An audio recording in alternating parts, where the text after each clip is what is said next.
Des événements qui, bien qu'apparemment déconnectés, ont une signification cachée, comme si le univers tissait des motifs invisibles entre les gens. Et si cette rencontre qui a changé ta vie n'était pas le fruit du hasard? Et si certaines âmes étaient destinées à se croiser, peu importe combien de fois la vie essaie de les séparer? Réfléchis à cela. As-tu déjà rencontré quelqu'un et, au moment où vos regards se sont croisés, as-tu ressenti une connexion inexplicable? Ce n'était pas de l'attirance, ce n'était pas une simple affinité. C'était quelque chose de plus, comme s'ils se connaissaient déjà depuis toujours. Peut-être que cette personne est restée dans ta vie, ou peut-être qu'elle a disparu aussi vite qu'elle est arrivée, mais une chose est certaine, ce n'était pas une rencontre ordinaire. Pourquoi certaines personnes, même avec le temps qui passe, continuent de hanter nos pensées, apparaissant dans nos rêves, comme si leur énergie n'avait jamais quitté? N'est-ce que de la nostalgie, ou existe-t-il un lien au-delà du physique? Les connexions entre les âmes destinées ne sont pas régies par la logique humaine. Elles n'obéissent ni au temps ni à la distance. On ne peut pas les forcer ni les rompre complètement.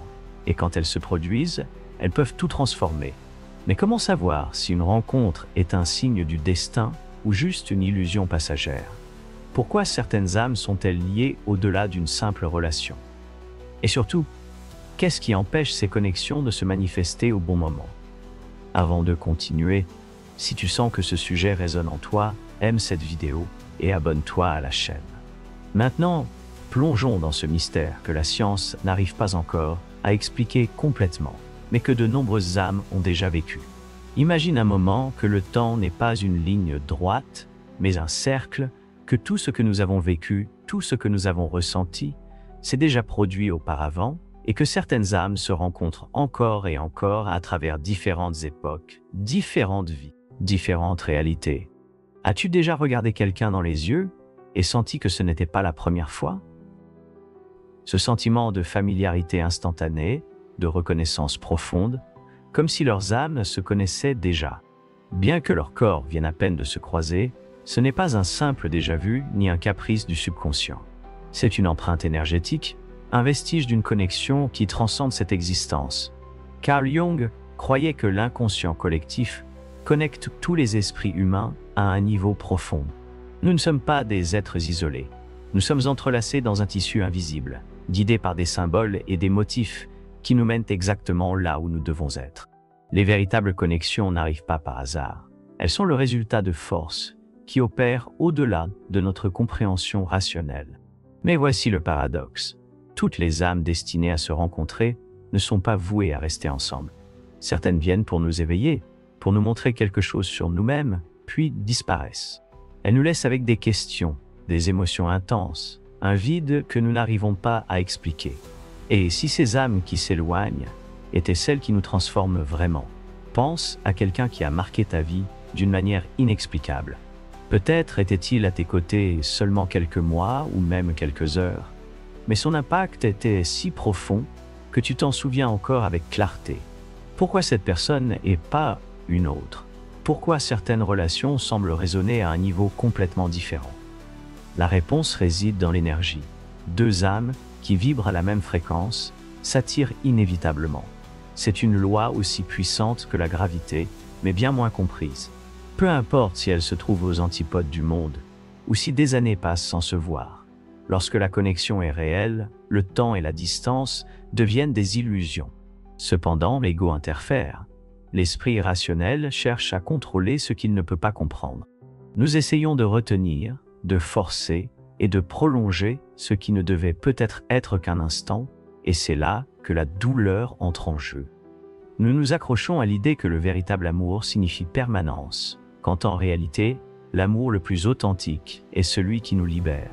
Jung disait que tout ce qui nous irrite chez les autres peut nous mener à une meilleure compréhension de nous-mêmes. Les âmes qui nous impactent le plus profondément sont souvent des miroirs de ce que nous devons guérir. C'est pourquoi certaines connexions sont paisibles naturelles, tandis que d'autres sont tumultueuses, chaotiques, impossibles à ignorer. Les deux ont leur but. Mais comment savoir si une connexion est un apprentissage passager ou un lien indissoluble? Comment distinguer entre une leçon et un destin? La réponse est plus simple qu'il n'y paraît, mais en même temps, c'est la plus difficile à accepter, et dans quelques instants, tu comprendras. Les réponses que nous cherchons se trouvent rarement à la surface. Elles ne se dévoilent pas dans des explications logiques, ni dans des théories conventionnelles. Les véritables connexions opèrent à un niveau plus profond, dans un espace où la raison cède la place à quelque chose qui ne peut être que ressenti. Quand deux âmes sont destinées l'une à l'autre, il n'y a pas de doute, pas de lutte interne, pas de jeu d'esprit. Il y a une certitude, une sensation de reconnaissance qui n'a pas besoin de mots. C'est comme si, peu importe combien de temps elles ont été séparées, le lien ne s'était jamais rompu. Mais voici la partie que peu veulent accepter. Le destin n'est pas une garantie. C'est une possibilité, une porte qui ne s'ouvre que lorsque les deux âmes sont prêtes. Il ne suffit pas de vouloir que quelque chose se produise. Il ne suffit pas de désirer le retrouvaille. L'énergie de l'un doit être en harmonie. Car si l'un est prêt, mais pas l'autre, l'univers trouvera le moyen de les tenir éloignés. Pense à toutes ces histoires de personnes qui se rencontrent au mauvais moment, qui s'aiment, mais ne peuvent être ensemble, qui ressentent une connexion impossible à ignorer, mais les circonstances les poussent dans des directions opposées. La vie se met-elle réellement au travers de leur chemin, ou n'ont-elles pas encore atteint la bonne fréquence? Carl Jung parlait du processus d'individuation, le chemin vers la plénitude de l'être.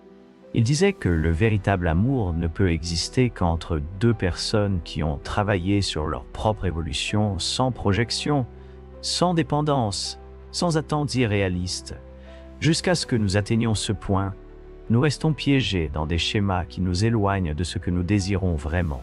Combien de fois as-tu ressenti que quelqu'un devait être dans ta vie juste pour voir la relation s'effondrer sans explication apparente? Peut-être que ce n'était pas le bon moment, peut-être que la leçon n'avait pas encore été apprise, ou peut-être que la connexion était destinée à n'être qu'un point de retournement et non le destin final.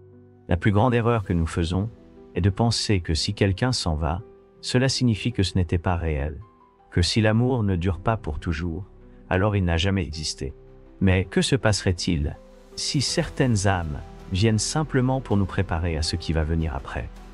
Et si chaque au revoir n'était qu'un ajustement sur notre chemin, une façon de nous façonner jusqu'à ce que nous soyons prêts à recevoir ce qui nous appartient vraiment? Mais si c'est vrai, alors une question encore plus profonde se pose. Si certaines âmes arrivent pour nous éveiller puis disparaissent, comment savoir quand il est temps de lâcher prise et quand il est temps d'attendre? C'est là que la plupart d'entre nous se perdent. Nous nous accrochons à l'idée que l'amour doit être inébranlable, que s'il est vrai, alors rien ne devrait se mettre en travers. Mais la réalité est plus complexe. L'énergie ne circule pas de manière linéaire. Elle suit des cycles d'émotifs, des apprentissages, et lorsqu'une connexion nous touche vraiment, l'univers ne l'oublie pas. Carl Jung parlait de la façon dont l'inconscient collectif façonne notre réalité. Il disait que chaque relation significative est un reflet de notre propre processus intérieur. Si quelqu'un continue d'apparaître dans ta vie, dans tes pensées, dans tes rêves, ce n'est pas le fruit du hasard. C'est un message. Quelque chose en toi résonne encore avec cette personne. Quelque chose qui a besoin d'être compris avant de pouvoir aller de l'avant ou avant que le retrouvaille puisse se produire au bon moment. Mais voici ce qui est le plus difficile à accepter. Le fait qu'une connexion soit réelle ne signifie pas qu'elle soit facile. L'amour destiné n'est pas toujours harmonieux dès le début. Parfois, deux âmes qui sont faites l'une pour l'autre doivent se séparer avant de pouvoir vraiment se réunir. Pas parce que l'amour n'est pas suffisant, mais parce qu'il y a encore des parties d'elles qui ont besoin de guérir. Pense à toutes ces histoires de retrouvailles qui ont eu lieu des années, voire des décennies plus tard. Des personnes qui se sont rencontrées trop tôt, qui ont pris des chemins différents, juste pour se retrouver lorsqu'elles étaient déjà devenues ce qu'elles étaient destinées à être. Ce n'est pas que l'amour ait disparu pendant ce temps, c'est que les deux avaient besoin de grandir pour le soutenir. Il disait que la véritable connexion ne naît pas du désir de posséder, mais de la liberté de partager. Deux âmes qui vibrent à la même fréquence n'ont pas besoin de se contrôler, n'ont pas besoin de se manipuler, ni de s'accrocher par peur de se perdre. Elles s'écoulent simplement parce qu'elles savent que ce qui est réel n'a jamais besoin d'être forcé. Mais si cela est vrai, pourquoi existe-t-il des relations qui, malgré toute leur intensité, ne parviennent jamais à se consolider? Pourquoi certaines âmes semblent-elles destinées à se croiser, mais pas à rester ensemble? Il est possible que le destin ait des plans que nous ne pouvons pas encore percevoir. Si le destin unit vraiment certaines âmes, pourquoi semble-t-il parfois les séparer, juste au moment où elles ont le plus besoin l'une de l'autre? C'est ici que l'esprit rationnel entre en conflit avec une vérité plus profonde. Tout ce que nous désirons n'est pas toujours en accord avec ce pourquoi nous sommes réellement prêts à recevoir. Nous voulons des certitudes, des garanties, des promesses que si nous rencontrons la bonne personne, tout s'imbriquera immédiatement. Mais la vie ne fonctionne pas ainsi. Carl Jung disait que le plus grand obstacle sur le chemin de l'amour est l'ego. C'est cette partie de nous qui recherche la sécurité, qui craint le changement et qui s'accroche à ce qui lui est familier. Souvent, lorsque nous trouvons une connexion authentique, nous ne savons pas comment la maintenir. Nous essayons d'adapter la relation à nos propres attentes, et lorsque les choses ne se passent pas comme nous le souhaitons, nous l'appelons un échec. Mais que se passerait-il si le véritable amour n'était pas quelque chose que l'on force, mais quelque chose que l'on harmonise? Deux âmes peuvent être destinées à se rencontrer, mais si elles n'ont pas atteint la même fréquence, la relation devient un choc constant. Ce n'est pas que l'amour n'existe pas, c'est qu'il y a encore des couches de l'esprit et du cœur qui doivent être désarmées avant que la connexion puisse s'épanouir dans sa forme la plus pure. Pense à toutes les fois où tu as eu l'impression qu'une relation devait fonctionner, que tout indiquait que c'était le destin, mais que quelque chose ne collait tout simplement pas, comme si quelque chose d'invisible empêchait sa consolidation. Était-ce une barrière externe, ou était-ce le reflet de quelque chose de plus profond en chacun de nous? Jung parlait du principe d'individuation, ce besoin de nous connaître nous-mêmes avant de pouvoir nous partager véritablement avec quelqu'un d'autre. Beaucoup de connexions échouent parce que nous cherchons chez l'autre ce que nous n'avons pas encore trouvé en nous-mêmes. Nous voulons qu'il nous complète, alors qu'en réalité, le véritable amour n'est pas celui qui comble des vides, mais celui qui unit deux êtres qui se sont déjà trouvés eux-mêmes. Alors, la question n'est pas de savoir si le destin unit certaines âmes, mais si les deux sont prêtes à accueillir pleinement cette rencontre. Cependant, si cela est vrai, alors une préoccupation encore plus profonde émerge. Comment savoir si une séparation n'est que temporaire ou si c'est vraiment la fin? Si deux âmes sont destinées à se rencontrer, mais que la vie les sépare, comment savoir si ce n'est qu'une pause sur le chemin ou la conclusion définitive de leur histoire? C'est ici que l'esprit est envahi de doutes. Nous nous accrochons à des signes, à des souvenirs, à des coïncidences qui semblent indiquer qu'il reste encore quelque chose en suspens. Une chanson qui passe au moment exact, un rêve où cette personne apparaît comme par magie, une sensation inexplicable que quelque part dans le monde, un lien continue d'exister que le temps n'a pas pu briser. Mais est-ce là une manifestation du destin ou simplement l'esprit s'accrochant à ce qu'il ne veut pas lâcher?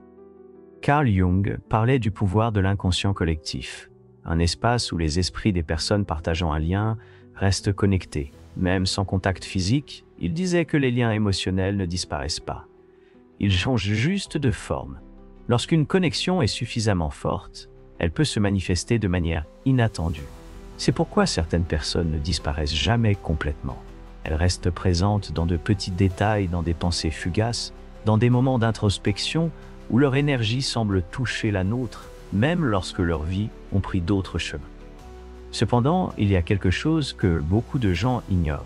Le destin ne repose pas sur l'attente passive. Ce n'est pas une histoire déjà écrite, mais un champ de possibilités en constante évolution. Il ne suffit pas de se demander si une personne reviendra. La véritable question est: avons-nous évolué suffisamment pour que cette réunion puisse avoir lieu dans sa version la plus élevée?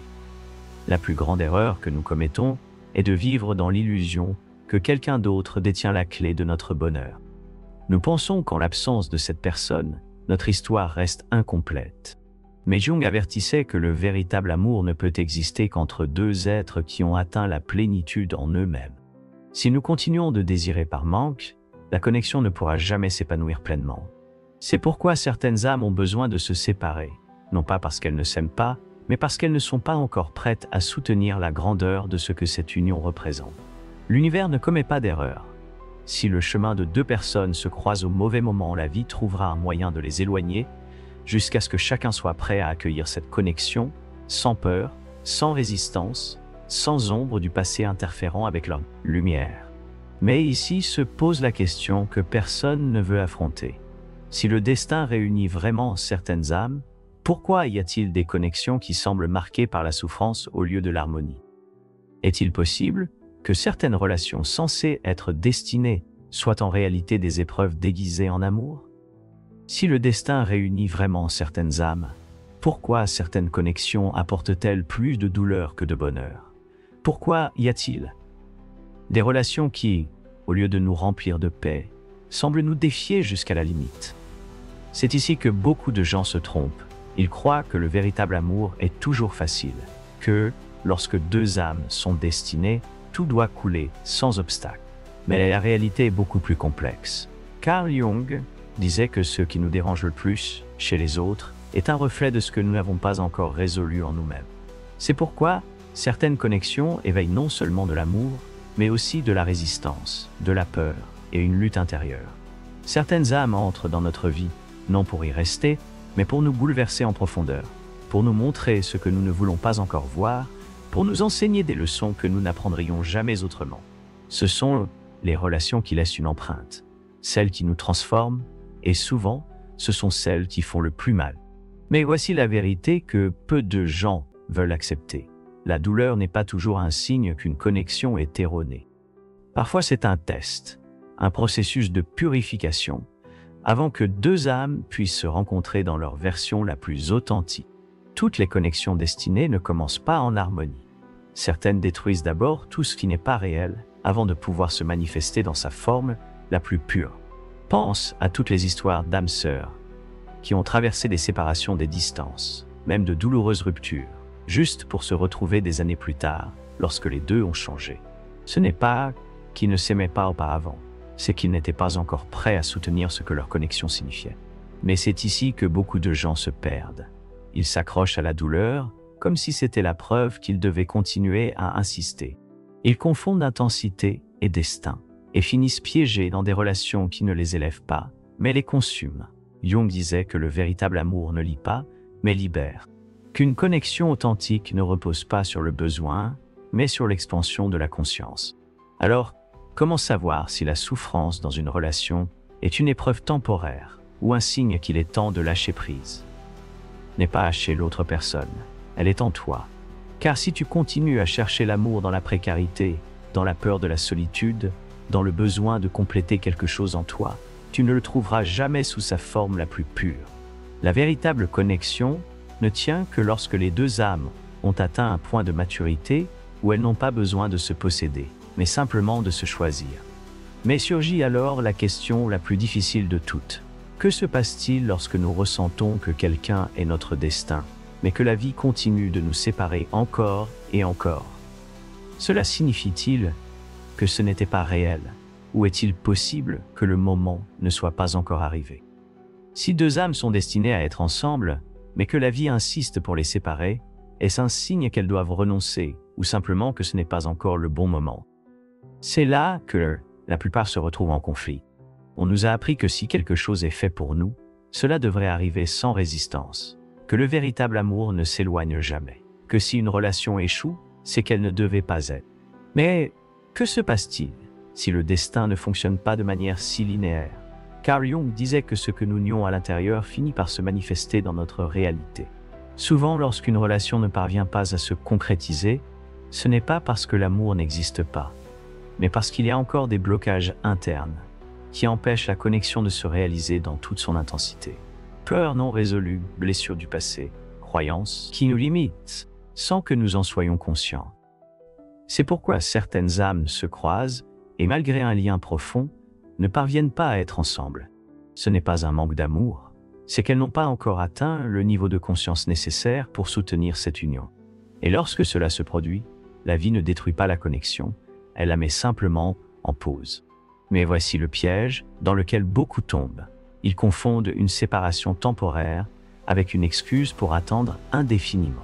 Ils s'accrochent à l'idée que le destin fera tout le travail, sans réaliser que le destin n'est pas quelque chose de fixe, mais un champ de possibilités qui se façonne avec chaque décision que nous prenons. Pense à combien de fois tu as ressenti qu'une personne continuait d'être présente dans ta vie, même sans contact. Des rêves dans lesquels cette personne apparaît soudainement. Des pensées qui surgissent sans avertir, comme si son énergie restait entrelacée avec la tienne. Non, ce n'est pas de l'imagination, ce n'est pas un hasard, C'est une manifestation que le lien existe encore à un niveau plus profond. Mais voici ce que peu de gens comprennent. Si la réunion est vraiment destinée à se produire, ce ne sera pas parce que l'une des deux personnes l'attend passivement. Ce sera parce que les deux ont suffisamment grandi pour se retrouver sous leur meilleure forme. Jung disait que le véritable amour n'est possible que lorsque deux âmes ont atteint l'individuation, l'état dans lequel chacune a intégré ses propres ombres et a cessé de chercher chez l'autre ce qu'elle n'a pas encore trouvé en elle-même. Tant que cela ne se produit pas, la connexion continuera d'être interrompue par l'univers. Alors, la question n'est pas de savoir si le destin les réunira à nouveau. La vraie question est, évolues-tu suffisamment pour que, lorsque cette réunion se produira, vous puissiez cette fois vous soutenir? Mais si cela est vrai, alors il y a quelque chose d'encore plus profond que nous devons comprendre. Que se passe-t-il avec ces âmes qui se cherchent inlassablement, mais qui ne parviennent jamais à se rencontrer dans cette vie? Cela signifie-t-il que leur histoire se termine ici, ou que leur connexion transcende cette existence? Il existe des histoires d'amour qui ne se concrétisent jamais dans cette vie, mais qui se sentent plus réelles que n'importe l'autre. Des connexions qui restent dans la mémoire, sur la peau, dans l'âme, même si le temps et la distance les maintiennent séparés. Carl Jung parlait du concept d'anima et d'animus, la représentation de l'âme dans sa forme la plus profonde au sein de l'inconscient de chaque personne. Il disait qu'au cours de la vie, nous rencontrons des miroirs de cette énergie, des fragments d'une connexion plus grande que notre esprit rationnel ne comprend pas toujours. C'est pourquoi certaines âmes semblent se chercher sans relâche, sans jamais se rencontrer, non pas parce que leur histoire n'existe pas, mais peut-être parce que cette vie n'est pas le chapitre où elles doivent s'unir. Mais c'est ici que beaucoup de personnes s'accrochent à une idée dangereuse. Elles croient que, si elles ont ressenti une connexion inébranlable avec quelqu'un, alors elles doivent attendre cette personne, peu importe le temps qui passe, que personne d'autre ne pourra combler ce vide. Que leur histoire est restée inachevée, et que la seule chose qu'elles peuvent faire est de résister, jusqu'à ce que le destin se manifeste. Ce qu'elles ne voient pas, c'est que le destin ne récompense jamais l'attente passive. Il n'est pas conçu pour que quelqu'un reste coincé dans une illusion. Si une connexion a été mise sur pause, c'est parce que la vie a encore quelque chose à nous apprendre avant que nous puissions la tenir. Peut-être que dans cette existence, elle n'était pas destinée à se concrétiser. Et si son but n'était pas l'union, mais la transformation? Parfois, la plus grande leçon qu'une connexion peut nous laisser est d'apprendre à lâcher prise. Non pas dans le sentiment de résignation, mais dans la confiance que, si une âme est réellement entrelacée avec la nôtre, rien ne pourra la séparer à un niveau plus profond. Et si cette vie n'est pas la scène où cette histoire doit s'épanouir, alors l'énergie de ce lien trouvera une autre manière de se manifester. C'est pourquoi il y a des amours qui, bien qu'ils ne se soient jamais concrétisés, continuent de résonner avec la même intensité. Des amours qui sont restés suspendus dans le temps, qui n'ont pas besoin de contact pour exister, qui ne se mesurent ni en années ni en rencontres, car toutes les âmes ne sont pas destinées à une fin heureuse dans cette existence. Mais cela ne signifie pas que leur histoire soit terminée. Cependant, il y a quelque chose que nous pouvons faire dans cette vie, quelque chose qui détermine si l'amour que nous ressentons n'est qu'un écho du passé ou une possibilité réelle qui peut encore se manifester. Si deux âmes se cherchent, mais ne parviennent jamais à se croiser, cela signifie que leur histoire reste inachevée, ou il est possible que leur connexion aille au-delà de cette vie. C'est ici que le mystère s'approfondit. Il y a des personnes qui entrent dans notre vie avec une intensité impossible à ignorer, qui laissent des traces que ni le temps ni la distance ne peuvent effacer. Mais, peu importe combien nous essayons, peu importe combien le lien semble inébranlable, le destin continue de nous mener sur des chemins différents. Est-ce une erreur de l'univers? Ou est-ce que certaines âmes ne sont pas destinées à se rencontrer dans cette existence, mais dans une autre? Carl Jung parlait du concept d'anima et d'animus, les énergies complémentaires que chaque personne porte en elle, et qui se reflètent dans les connexions les plus profondes que nous expérimentons. Il disait que souvent nous nous sentons attirés par quelqu'un, non pas seulement pour ce qu'il est, mais pour ce qu'il éveille en nous, pour le reflet de quelque chose que notre âme reconnaît. Bien que je ne puisse l'expliquer, c'est peut-être pourquoi certaines connexions sont si intenses, si difficiles à lâcher, parce qu'elles ne nous lient pas seulement à une autre personne, mais à une partie de nous-mêmes que nous sommes encore en train de découvrir. Et lorsque cet apprentissage n'est pas terminé, la vie peut séparer ces âmes encore et encore, non pas comme une punition, mais comme une préparation. Mais voici quelque chose que peu considèrent. Le temps n'est pas une limite pour l'amour. Les vraies connexions ne se dissolvent pas simplement parce que la vie impose de la distance. Elles restent dans le tissu de notre histoire, dans des souvenirs qui semblent plus vifs que le présent, dans des sensations qui reviennent quand on s'y attend le moins. Pense à quelqu'un qui a marqué ta vie d'une manière inexplicable. Quelqu'un qui, bien que le temps soit passé, reste présent au plus profond de toi. Que se passe-t-il si cette connexion ne s'est pas rompue? Que se passe-t-il si, à un certain niveau, cette personne ressent encore la même chose? Souvent, nous croyons que l'amour a besoin de présence physique pour exister, mais Jung disait que la véritable union se produit dans l'inconscient, dans un espace où le temps et la distance sont sans importance. C'est pourquoi certaines personnes restent avec nous, même quand elles ne sont plus là, non pas parce que nous nous accrochons, mais parce que le lien demeure intact à un niveau au-delà du visible. Mais si c'est vrai, une question encore plus troublante émerge. Si l'amour véritable transcende cette existence, que se passe-t-il? Lorsque deux âmes ne parviennent pas à se retrouver dans cette vie, il est possible que le destin leur réserve un autre moment, un autre lieu, même une autre réalité. Si l'amour véritable transcende cette existence, que se passe-t-il? Lorsque deux âmes ne parviennent pas à se retrouver dans cette vie, c'est ici que nous entrons dans un domaine que l'esprit rationnel ne peut pas totalement expliquer. Il existe des récits de personnes qui ont ressenti des connexions inexplicables avec quelqu'un qu'elles viennent juste de rencontrer, comme si ce n'était pas une nouvelle rencontre, mais un retrouvaille. Comme si l'histoire entre elles avait déjà commencé bien plus tôt, dans un temps et un espace qui échappent à notre mémoire consciente.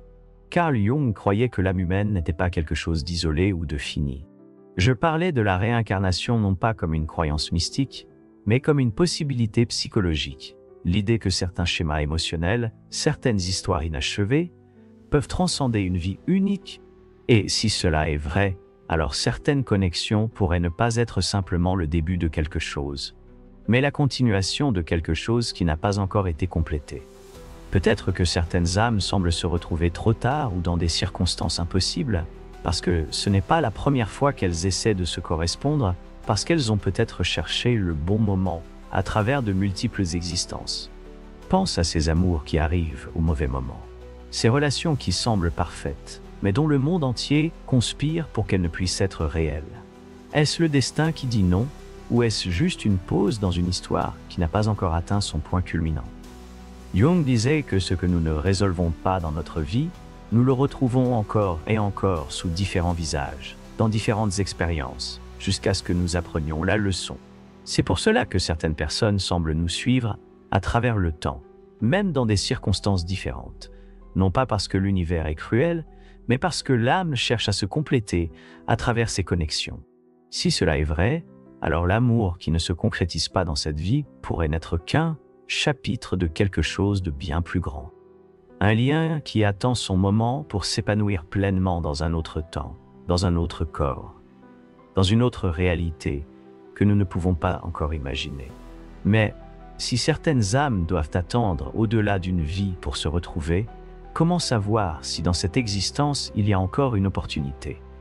Comment distinguer entre un amour destiné à revenir et celui qui n'était qu'une étape sur le chemin?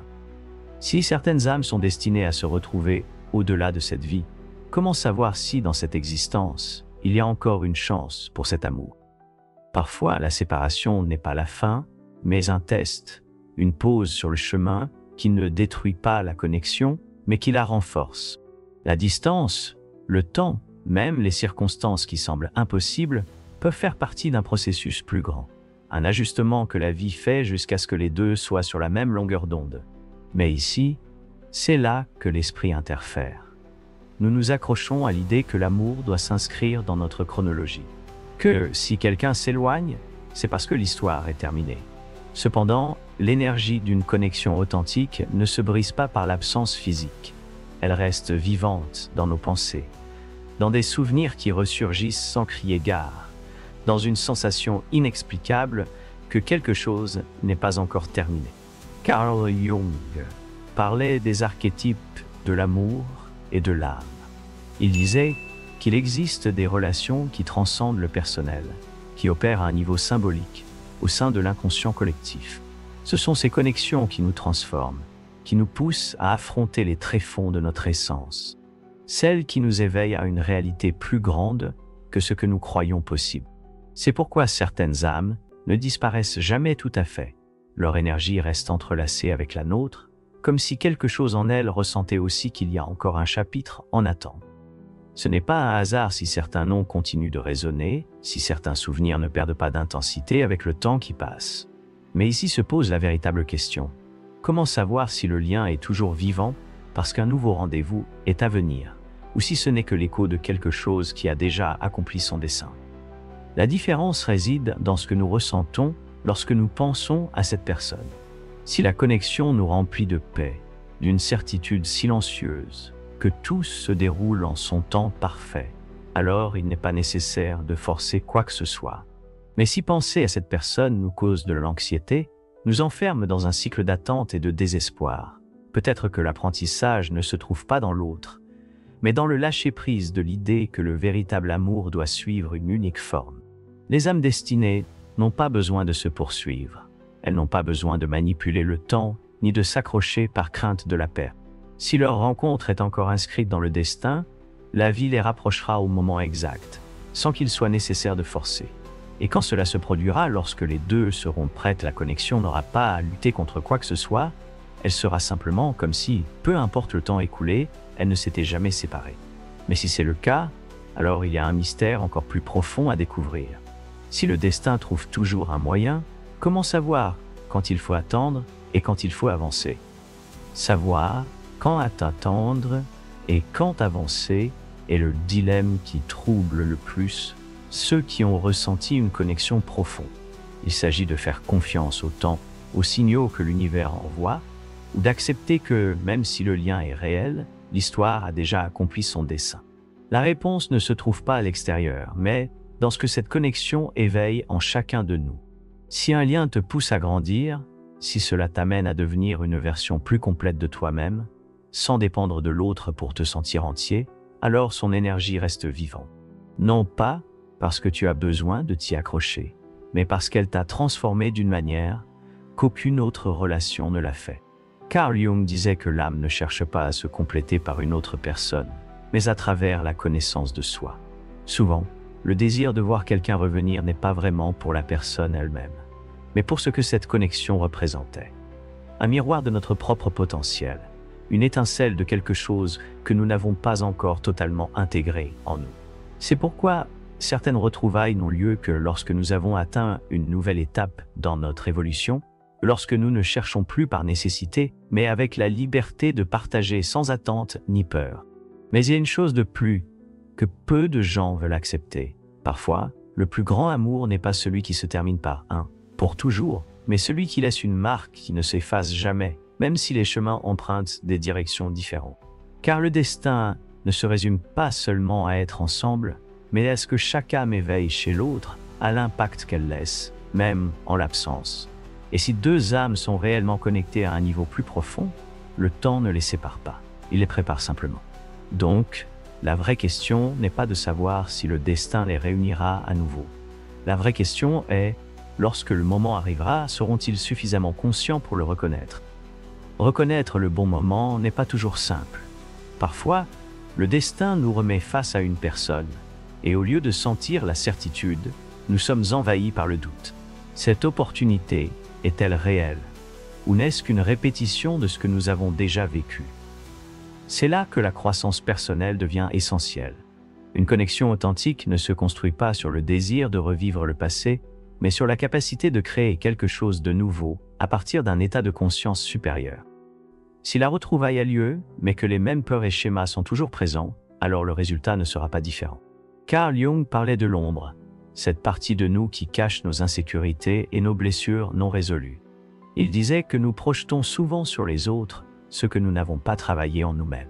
C'est pourquoi certaines relations échouent à plusieurs reprises, non pas parce que la connexion n'est pas réelle, mais parce que nous continuons à la percevoir à travers le filtre de nos propres limitations. C'est pourquoi le destin ne consiste pas seulement à se retrouver sur le même chemin. Il s'agit d'être à un endroit où chacun peut maintenir la connexion sans refaire les mêmes erreurs.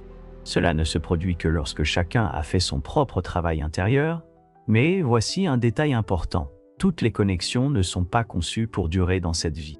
Certaines arrivent comme un élan de transformation, comme un rappel de ce que nous sommes capables de ressentir, de ce qui est possible en amour.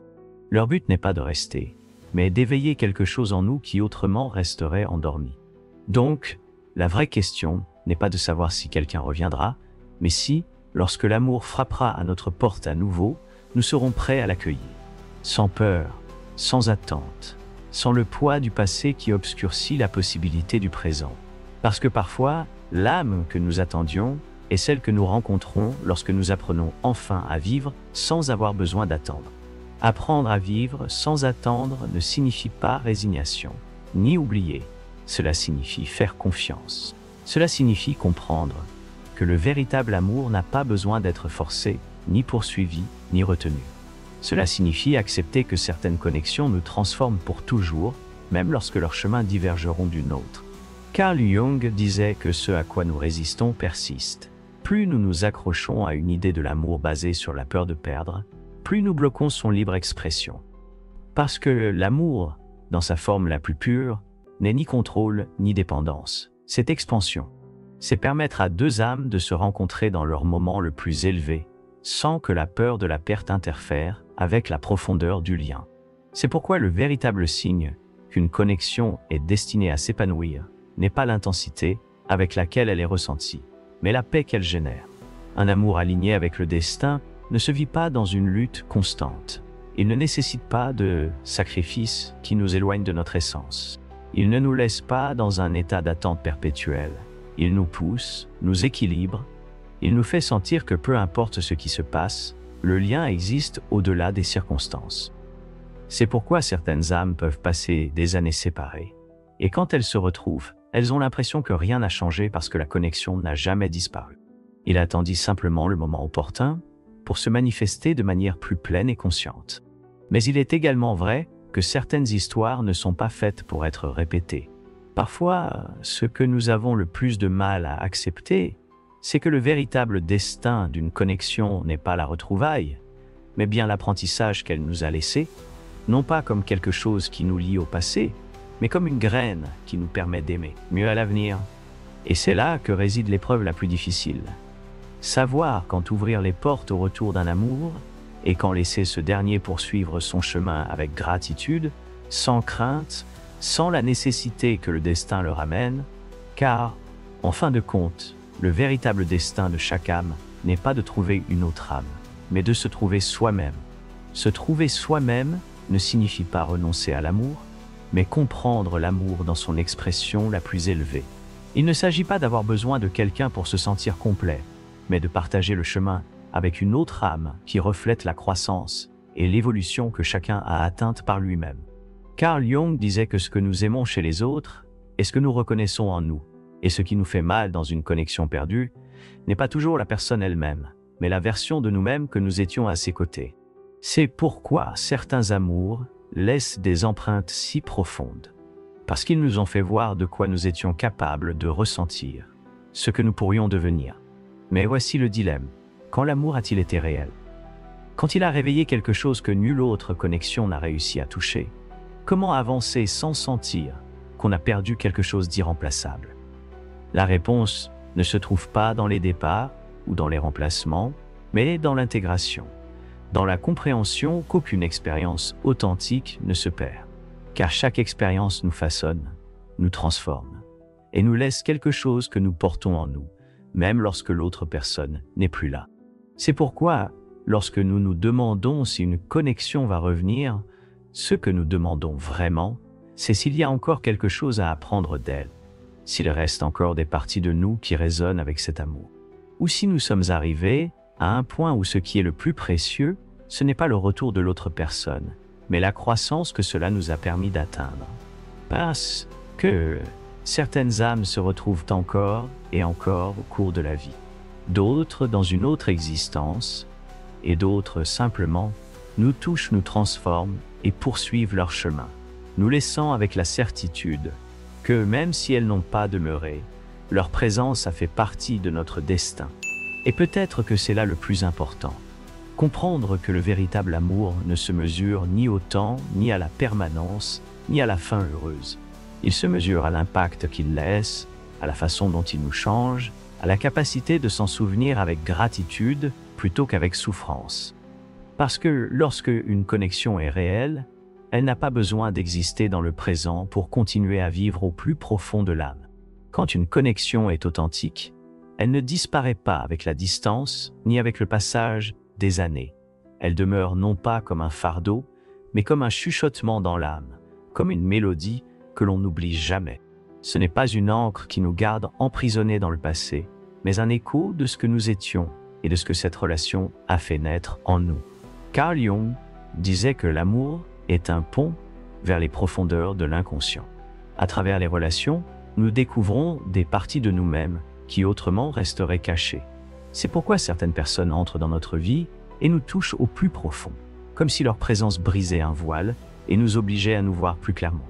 Peut-être est-ce pour cela qu'il existe des connexions qui, même lorsqu'elles se terminent, continuent de vibrer dans un coin de notre existence, parce qu'elles ne nous reliaient pas seulement à l'autre personne, mais à une version de nous-mêmes que nous n'étions pas avant de les connaître.